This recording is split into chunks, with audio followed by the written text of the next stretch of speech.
Jemaat yang dikasihi oleh Tuhan kita Yesus Kristus, Shalom dan selamat pagi untuk kita semua.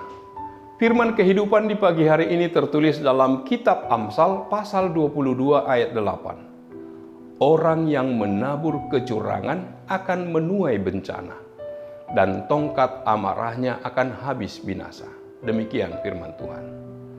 Saudara-saudara yang dikasihi oleh Tuhan kita Yesus Kristus, Salomo, anak Daud, adalah seorang raja yang berhikmat.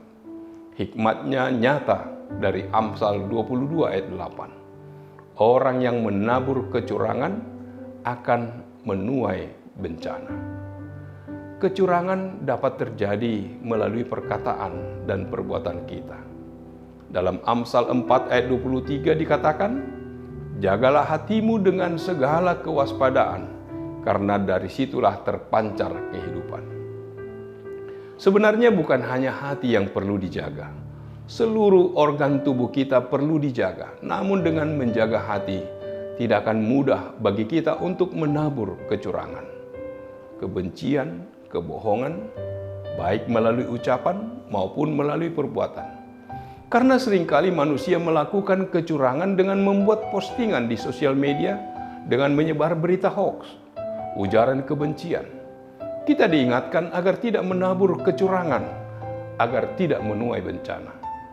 Nabi Hosea berkata, sebab mereka menabur angin, maka mereka akan menuai puting beliung. Siapa yang menabur angin, maka ia akan menuai badai. Rasul Paulus juga mengatakan dalam Galatia 6 ayat 7, jangan sesat, Allah tidak membiarkan dirinya dipermainkan, karena apa yang ditabur orang, itu juga yang akan dituainya. Hal itu berarti Alkitab mengajarkan agar kita jangan menyesatkan diri sendiri. Jangan kita marah, tersinggung, menyalahkan orang lain, melempar tanggung jawab kita jika sesuatu yang buruk terjadi dalam hidup kita. Sebab sesuatu yang buruk itu tidak datang dengan tiba-tiba. Jauh hari sebelumnya, kita sudah melakukan penanaman benih bencana itu.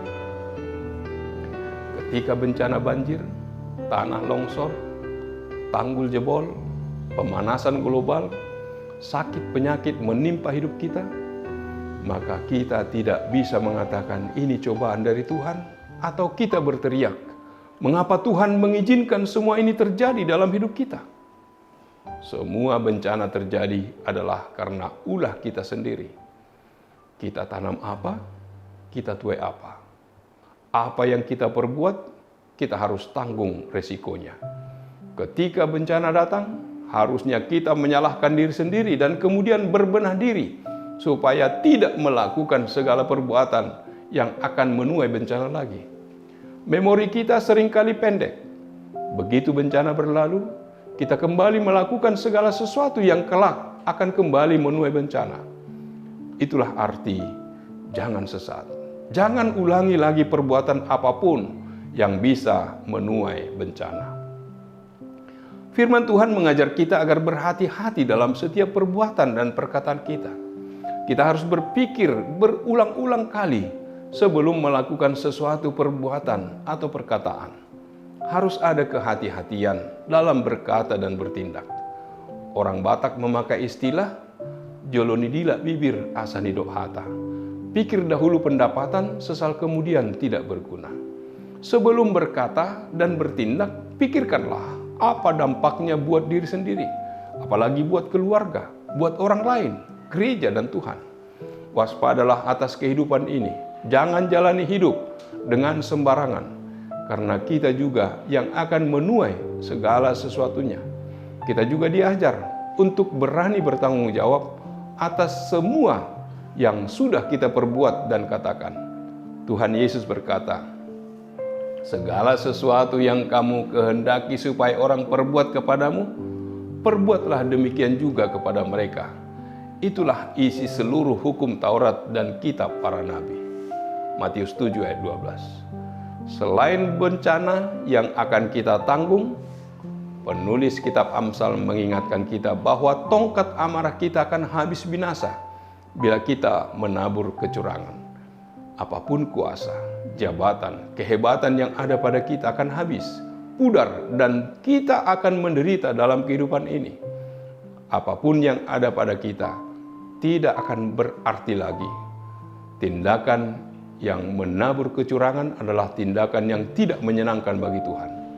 Tuhan adalah Tuhan yang adil dalam tindakannya. Apapun yang ditabur orang, itu jugalah yang akan dituainya. Penulis kitab Amsal menginginkan agar kita beroleh kebahagiaan dalam kehidupan ini. Barang siapa mengasihi Yesus dan ingin menyenangkannya, hendaklah ia menjauhkan diri dari menabur kecurangan. Tuhan Yesus Kristus melalui kematian dan kebangkitannya telah menabur kasih-Nya kepada kita agar kita beroleh keselamatan.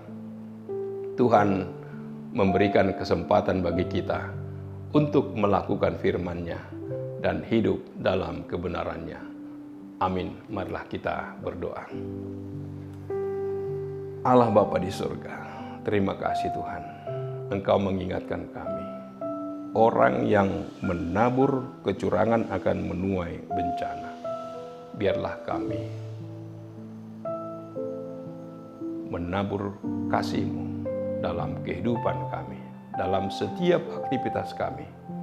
Biarlah kami senantiasa menyatakan kebaikan-Mu dalam hidup kami, sehingga kami boleh bersuka cita, beroleh kebahagiaan dari penyertaan-Mu.